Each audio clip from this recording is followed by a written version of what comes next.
안녕하세요. 웅병 교수입니다.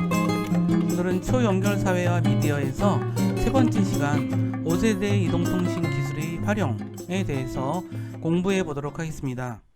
5세대 이동통신 기술이 사회에 가져다 준 위험성이 과연 무엇일까?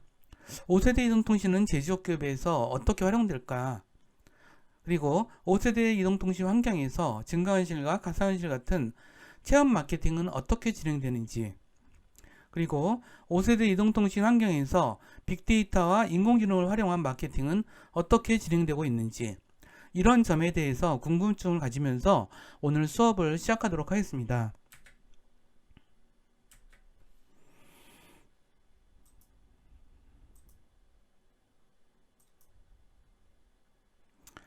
(5세대) 이동통신의 활용과 미래입니다.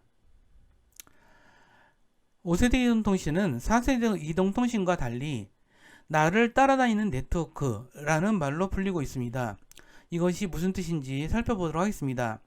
4세대 이동통신에 대해서 내가 따라다니는 네트워크, 내가 이해하는 서비스, 내가 알아서 사용하는 디바이스 라고 부른다면, 5세대 이동통신에 대해서는 네트워크가 나를 따라다니고, 그 다음에 서비스가 내가 서비스를 이해하는 게 아니라 서비스가 나를 이해하고, 그 다음에 디바이스가 나를 대신해서 움직여주고, 그러니까 이런 식으로 좀 패러다임 자체가 바뀌었다라고 이야기를 하고 있습니다. 그러면 왜 이렇게 패러다임이 바뀔 수 있는가? 그것은 기술의 아주 눈부신 혁신 그 성과 때문이라고 일단 말씀드리면서, 예를 들어서 우리가 초연결 사회의 대표적인 데이터 교환의 아주 전형적인 사례로서 넷플릭스하고 아이튠즈 같은 모바일 스트리밍 서비스를 사례로 들 수 있습니다. 그 다음에 증강현실이나 가상현실은 실시간 몰입형 서비스라고 할 수가 있죠. 그리고 자율주행 자동차라든가 초고속 열차 같은 이동장치는 사물인터넷과 인공지능 서비스, 이런 것들을 활용해서 이루어지는 서비스라고 볼 수가 있습니다. 그 다음에 실시간 상황을 인지해야 하는 지능형 로봇이라든가 위급한 환자를 원격 진료하는 기술, 이런 것들이 지금 네트워크 기반의 네트워크 기술의 발달에 따라서 이루어지는 그 사례라고 이야기할 수 있거든요. 하지만 이러한 그 5세대 이동 통신 기술의 초연결성은 사물인터넷과 인공지능을 기반으로 함으로써 스마트 시티라든가 스마트홈, 인더스트리 4.0이라고 하는 좀 낯선 용어의 기술적 그 사회 변화를 만들어 오고 있다고 생각하시면 됩니다. 그래서 5세대 이동통신이 사실은 기술만의 문제가 아니라 그 사회 자체의 사회의 미래를 변화시키고 있다라는 것에 대해서 논의가 시작된 것이죠. 그래서 5세대 이동통신이 나온 이후로 그 4차 산업혁명, 이것은 그 단순히 그 정보화혁명의 연장선상이라기보다는 새로운 어떤 기술혁명과 이를 통해서 사회 전체가 변화하고 있다라고 하는 부분에 대한 이야기가 많이 되고 있는 것을 알 수가 있거든요. 그래서 예를 들어서 사회 공공 영역 차원에서 5세대 이동통신의 기술은 재난에 대한 지능형 감지라든가 이런 걸 통해서 스마트 시티라고 하는, 우리가 이론적으로만 말하던 스마트 시티가 현실화되는 그런 계기를 마련했다고 보시면 될 것 같아요. 그래서 도시 차원에서는 다양한 종류의 데이터를 수집하고, 그 센서를 통해서 이 데이터를 수집을 해서 이것을 자산과 자원을 효율적으로 관리하도록 필요한 정보를 제공한다고 보시면 될 것 같습니다. 그 다음에 시민과 장치, 자산으로부터 어떤 데이터를 수집해서 교통 운송 시스템과 발전소, 급수 폐기물, 법, 정보 시스템, 학교, 도서관, 병원, 뭐 이러한 것들에 대해서 데이터를 분석해서 그걸 갖고 서비스로서 역으로 제안해주는 그런 부분이라고 생각하시면 될 것 같아요. 초연결이라는 것은 결국은 네트워크로 연결된 다양한 장치들이 데이터를 교환하면서 교통, 오염, 주차, 재난, 에너지 이런 것에서 최적의 도시가 운영될 수 있도록 서비스를 도와서 그 도시 구성원들을 도움을 주는 그런 목적으로 사용된다고 보시면 될 것 같아요. 그래서 소셜미디어와 외부로 공유되는 빅데이터 기반의 여론과 정보가 분석을 이루어지면서 이것 또한 실시간 커뮤니케이션과 데이터 기원을 통해서 새로운 시민이 참여하는 도시라고 하는 도시의 미래를 꿈꿀 수 있는 그런 계기를 마련해 줬다고 보시면 될 것 같습니다. 그러면 또 하나 우리 사회를 많이 변화시키는 것은 5세대 이동통신 덕분에 스마트 팩토리라고 하는 그런 모델이 나타났다라고 보시면 될 것 같아요. 스마트 팩토리는 매우 똑똑한 공장, 그리고 개인 맞춤형 제조업. 예를 들어서 지금 나이키 같은 경우는 상당히 과거에 대량 생산을 하는 그러한 방식은 똑같은 물건을 똑같이 찍어내는 거에는 굉장히 뛰어난 능력을 발휘했지만 다양한 사람들한테 다양한 맞춤형으로 하는 것에는 적합하지가 않죠. 근데 이런 것들을 이러한 어떤 기술적인 힘을 통해서 인더스트리 4.0이라고 그러거든요.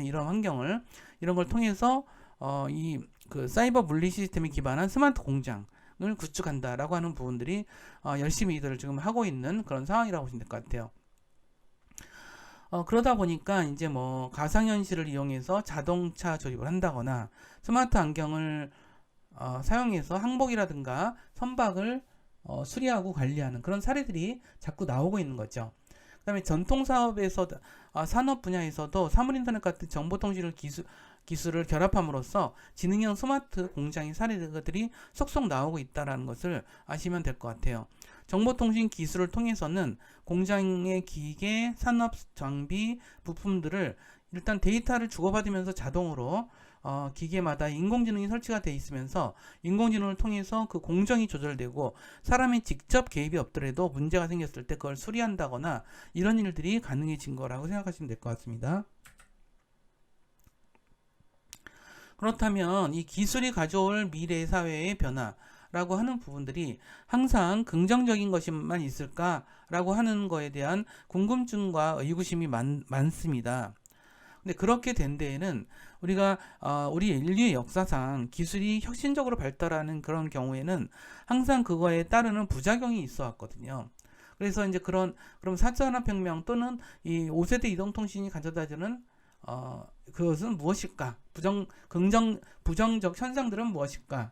이런 부분들에 대해서 지금 참 침착하게 연구할 필요가 있습니다.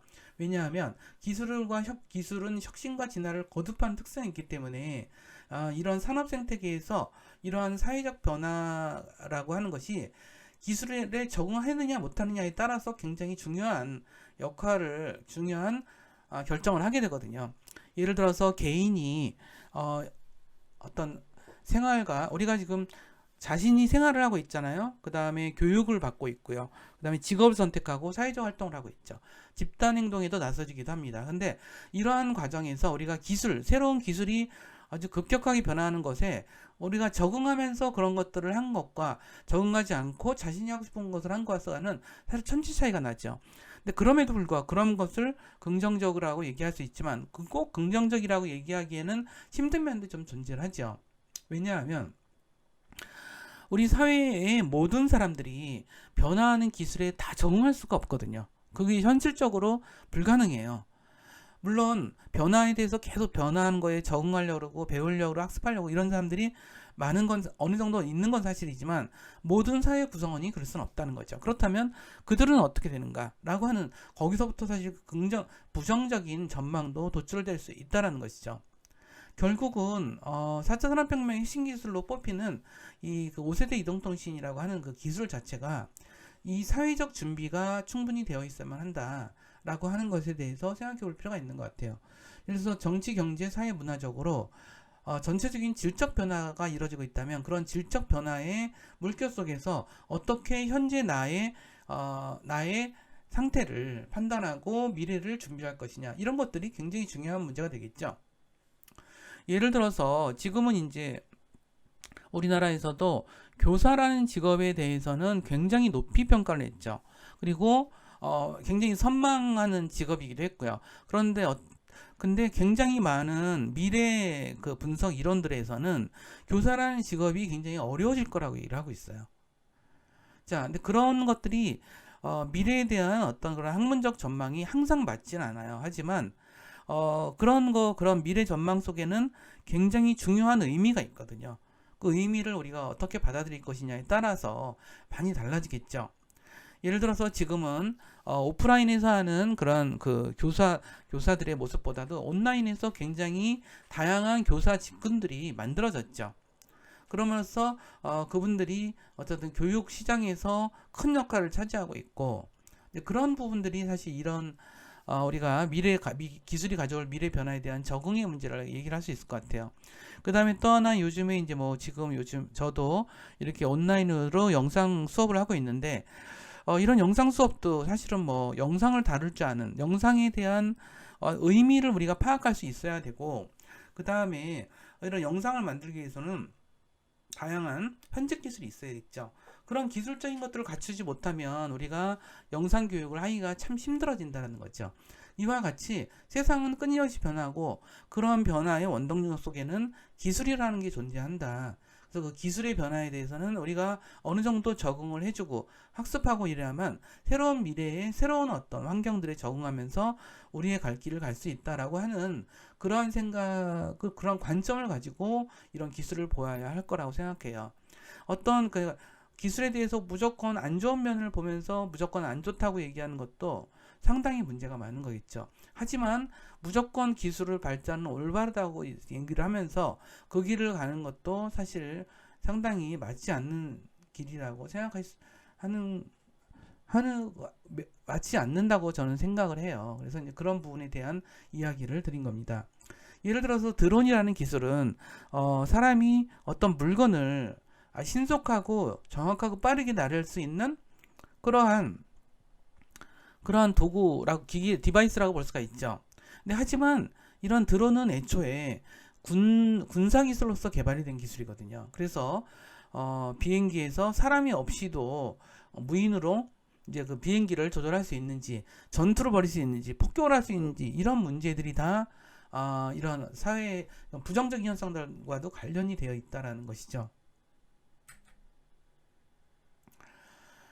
5세대 이동통신을 통해서 활용되는 하나의 사례로 온디맨드와 올리 모바일이라는 것을 이제 들 수가 있는 것 같아요.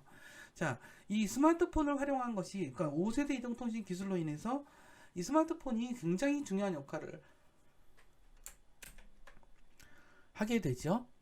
스마트폰을 통해서 뭐든지 다 할 수 있는, 그러니까 스마트폰은 원래 통화를 위한 도구였죠.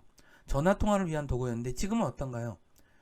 스마트폰을 통해서 영상도 보죠, 음악도 보죠, 게임도 놀죠, 웹 콘텐츠도 보죠.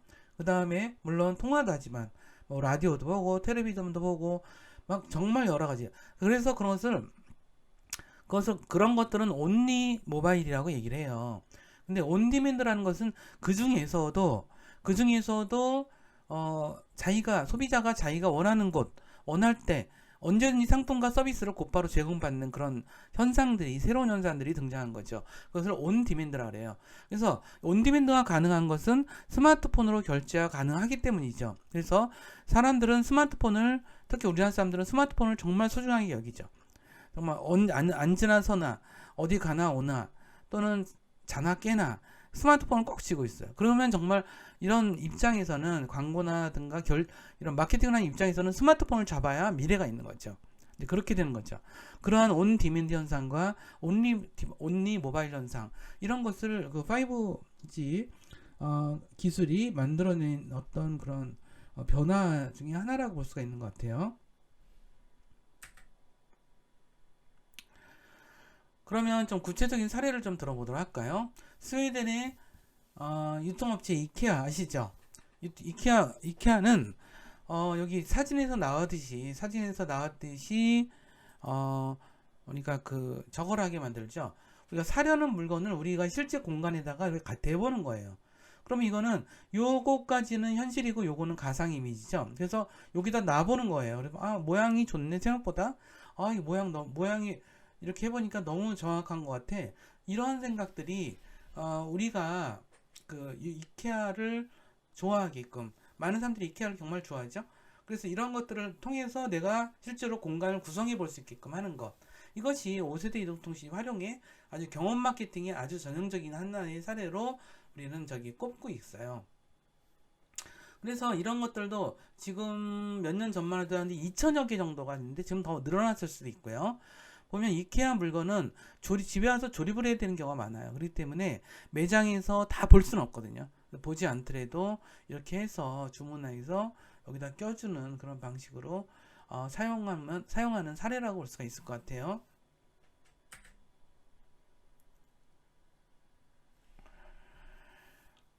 지금 이제 많은 사람들이 사용하고 있지는 않지만 가상현실 쪽이 굉장히 많이 빠르게 준비를 하고 있어요. 아마도 지금이 영상 커뮤니케이션 시대라고 하는데 새로운 시대가 오면 또 다른 느낌들이 굉장히 생기겠죠. 이런 가상현실 디바이스라고 하는 것은 헤드셋으로 되어 있어요. 이렇게 머리에 쓰고 있는 헤드셋이고 그 안에 마스크도 있고 그런 식으로 되어 있죠. 그래서 이런 것들을 통해서 영화 게임을 광고한다거나 아니면 광고 프로그램으로서 역할을 하려고 하는 그런 현상들이 있는 것 같아요. 그래서 이제 예를 들어서 유명 사례 중에 하나인 맥주 브랜드 올드 아일리시 같은 경우는 가상현실 헤드셋 쓰면 이와 같이 여기 교환해서 나오는 것 같이 실제로 아일리시 펍 그 술집 같은 데죠. 거기서 있는 것 같은 느낌을 확 주는 거예요. 그래서 여러분들이 이런 것들을 꼭 사용해 보셔야 알아요. 선생님이 얘기만 하니까 잘 모를 수도 있는 것 같아요. 자, 코카콜라 같은 경우는 여기 썰매를 끄는 이렇게 모습이죠. 근데 하지만 이거는 뭐죠? 이거는 그냥 존재하지 않는 가상적 컨텐츠예요. 그래서 이런 현실과 맞지 않는 현실을 보여줌으로써 현실에서 보여지지 못하던 그런 매력적인 면들을 보여주려고 하는 거죠. 이런 가상현실과 이런 증강현실은 다 이런 것들. 근데 그런 것들을 보여주려는 거죠. 우리가 어떻게 아일리시 펍에 갈 수 있겠어요? 근데 우리가 어떻게 루돌프 코의 썰매를 타고 하늘을 날아보겠어요? 이런 가상현실 콘텐츠는 그야말로 경험 마케팅을 해주는 그런 좋은 계기가 된다라고 설명할 수가 있습니다.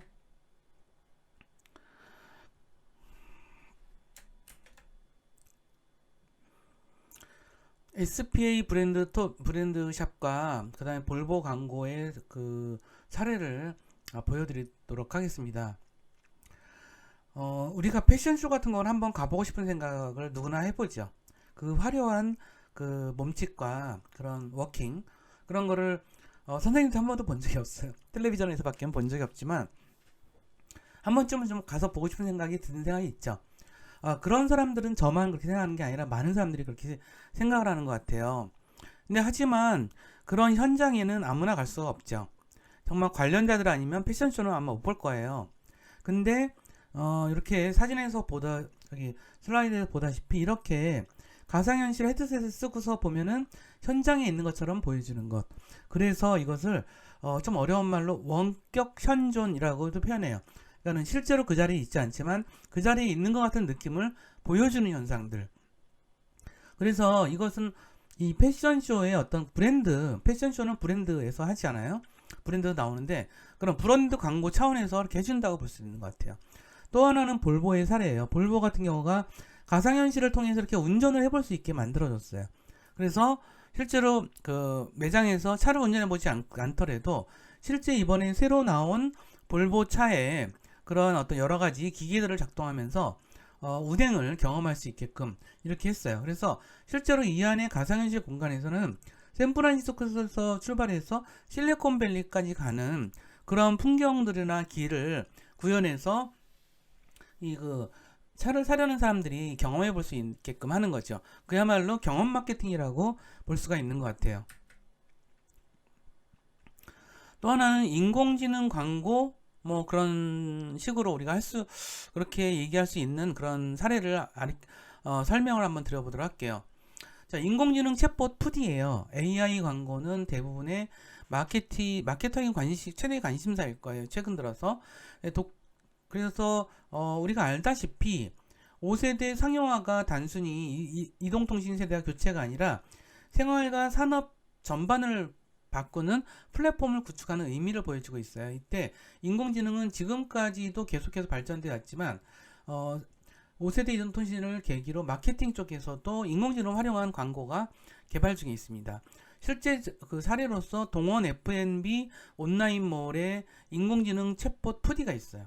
이용자들이 제품 구매 문의를 비롯해서 적립금이라든가 쿠폰 이런 것들에 대해서 답변 서비스를 해줘요. 근데 인공지능이 한다는 거죠. 그래서 인공지능을 활용한 광고 마케팅을 벌여나가면서 이런 일을 하고 있고요. 이런 연유로 인해서 개인 스마트폰으로 엄청난 광고 정보가 쏟아질 것으로 대해서 적절한 여과 장치가 있어야만 한다. 뭐 이러한 이야기도 있습니다. 일종의 채팅 로봇이라는 거죠. 챗봇은 채팅 로봇을 뜻하는 것이고요. 채팅 로봇에서 사람들이 입력을 하는 것들은 인공지능적으로 그걸 해석을 해서 그거에 합당한 답변을 찾아서 제공해 주는 거라고 생각하시면 될 것 같아요. 이러한 그 서비스가 사실은 굉장히 오래전부터 10여 년부터 뭐 예상은 되었어요. 하지만 우리나라 국내 기업에서 이런 서비스가 본격적으로 시작되는 것은 관심을 가질 만한 사항이고요.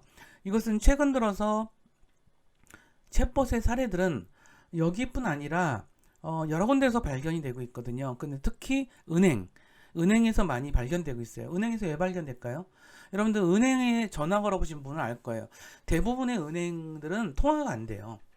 통화가 안 되거든요. 그래서 통화가 안 되는데 사실 은행에다가 사람들이 물어보는 질문은 어떤 면에서는 한계가 있을 거예요. 그러니까 사실 난데없이 은행에다가 짜장면 보내달라고 요청하진 않잖아요. 은행에다가 뭐 어떤 대출 상품이 어떤지 물어보고 아니면 자기신이 무슨 뭘 해야 되는데 뭐 이체를 해야 되는데 그러니까 물어볼 만한 그런 질문들이 사실은 한정이 돼 있어요. 많긴 많겠지만 이런 것들을 인공지능 소프트웨어가 다 학습을 하게 되면 그 질문에 맞는 대답들을 우리가 데이터베이스에서 가져다가 이렇게 제공해 줄 수가 있겠죠. 이런 역할로서 이제 푸디가 나왔다라고 생각하시면 될 것 같아요. 그 다음에 이제 빅데이터 마케팅에 대해서 설명을 해드리도록 할게요. 지금 이제 호텔들이 쭉 있는데 호텔을 가지고 있지 않고도 혹시 호텔에서 객실을 파는 사람들이 있죠. 어떤 사람이죠? 그 애플리케이션 회사들이 그렇게 하고 있어요. 애플리케이션은 호텔들을 다 정보를 입력하고 그들하고 가맹점으로 계약을 맺어서 전국에 있는 호텔들을 다 그 앱을 통해서 제공을 해주죠. 가격이 얼마고 환경이 어떻고 어떻게 와야 되고 이런 것들을 다 이제 이런 것들을 하는데 그런 것들을 하는 게 호텔도 없는 그냥 호텔 이런 검색 웹사이트 플랫폼들이 이런 일을 하고 있죠. 자, 우버 택시는 어떤가요? 우버 택시는 미국의 운송업에 엄청난 영향을 끼쳤지만 우버 회사는 실제로 택시를 한 대도 가지고 있진 않아요. 이런 택시를 가지고 있지 않으면서 근데 그들이 그럴 수 있는 것은 데이터를 기반으로 한 비즈니스이기 때문에 가능한 거예요. 자, 여기서 우리가 빅데이터라는 개념을 두 가지로 생각할 수 있는데 빅데이터는 정말 대량의 데이터를 빅데이터라고 할 수도 있어요. 근데 그 데이터는 정연한 어떤 규칙에 의해서 정리된 데이터를 그것도 빅데이터라고 얘기를 하거든요. 근데 전혀 정리되지 않은 데이터가 있어요. 예를 들어서 유튜브에 사용자들의 댓글을 뭘 남겼는지 본다 그러면 이 사람들에 대한 그 데이터 상황이 정리가 안 돼요. 그래서 이 사람들로부터 오는 데이터들도 질서 정연한 데이터가 아니죠. 그래서 그냥 빅데이터라고 부를 수 있는 것 같아요. 근데 이런 빅데이터조차도 정확한 데이터에 쓰기 위한 데이터로서의 역할을 하게끔 하려면 이런 빅데이터 관련된 실무자들이 그걸 손으로 본다거나 뭐 이런 일들이 있겠죠. 그래서 이런 어떤 빅데이터 기반의 마케팅을 벌이게 되면 고객들한테 여러 가지를 전에 못 주던 그런 가치들을 줄 수도 있을 것 같아요. 예를 들어서 이 사람이 늘 좋아하던 물건이 입고가 됐다거나 아니면 뭐가 있을까요? 뭐 여러 가지 보험회사 같은 경우는 이런 경우는 자주 있겠죠. 쇼핑몰에서 물건을 자주 반품했던 고객 이런 사람들을 찾아내서 그 사람들을 통해서 어떤 고객군을 분류할 수 있겠죠. 이와 같이 빅데이터라는 것은 실제로 무조건 어마무시하게 많은 데이터 이런 걸만 얘기 아니라 자원으로서 활용해서 새로운 부가치를 창출할 수 있는 빅데이터를 그야말로 빅데이터라고 볼 수가 있는 거죠. 그렇지 않으면 빅데이터가 아니라 그건 거의 쓰레기에 가까운 거라서 그래서 근데 이런 빅데이터를 우리가 충분히 분석하고 그걸 활용해낼 수 있게 된 거에는 사실 인공지능의 활약이 되게 큰 거죠. 우리가 쇼핑몰이라든가 은행 같은 경우만 하더라도 그 데이터가 어마어마하게 많아요. 근데 그럼에도 불구하고 그 데이터를 갖고 필요한 어떤 가치들을 만들어내는 그런 작업이라고 보시면 될 것 같아요. 그 다음에 그 빅데이터 5세대 이동통신 기술을 활용한 어떤 그런 거라고 보시는데, 구글의 광고 플랫폼이 있어요. 이거는 인공지능을 적용해서 자동 광고 시스템을 서비스를 출시했어요. 그래서 광고 플랫폼의 머신러닝 기능을 적용해서 광고 게시 위치와 광고 유형을 스스로 선택하는 방법이라고 보시면 될 것 같아요. 자, 그 다음에 카카오조차도 데이터와 카카오톡, 카카오 스토리, 다음 이런 것들을 활용해서 맞춤형 광고를 내보내고 있습니다. 그래서 이 서비스는 광고주의 캠페인의 목적에 따라서 카카오 플랫폼에서 효율적으로 광고를 집행할 수 있는 그런 장소, 관심사, 시간, 인구학자 이런 것들을 AI가 그러니까 인공지능이 설정해서 광고를 집행하는 것이 가능해졌습니다. 그래서 우리나라 국내에서는 4,300명이면 좀 엄청나죠. 카카오톡을 포함해서 다음 카카오, 티멜론 뭐 여러 가지가 좀 있죠. 근데 이런 거 떨어져서 있는 이런 것들을 좀 통합적으로, 그러니까 이들은 수천만 명을 확보하고 있기 때문에 그런 것들을 통해서 다양한 서비스를 내놓으려고 준비한다라고 생각하시면 될 것 같아요. 마무리해서 얘기하자면 5세대 통신은 초연결 작업의 초연결성이 작동하는 실시간 데이터 교환이고, 그다음 이거는 가상현실과 증강현실, 모바일 스트리밍 서비스 이런 것들을 가져오는데 일정 정도 중요한 역할을 했다는 거죠. 자율주행 자동차나 뭐 초고속 열차 같은 이동 장치에도 사물 인터넷과 인공지능 서비스가 탑재가 되기 시작을 했고요. 그 다음에 실시간 내 상황을 인지하는 로봇, 그 다음에 위급한 환자의 원격 징조 이런 것들이 이제 어떤 그 새로운 5세대 이동통신 기술의 초연결성을 상징하는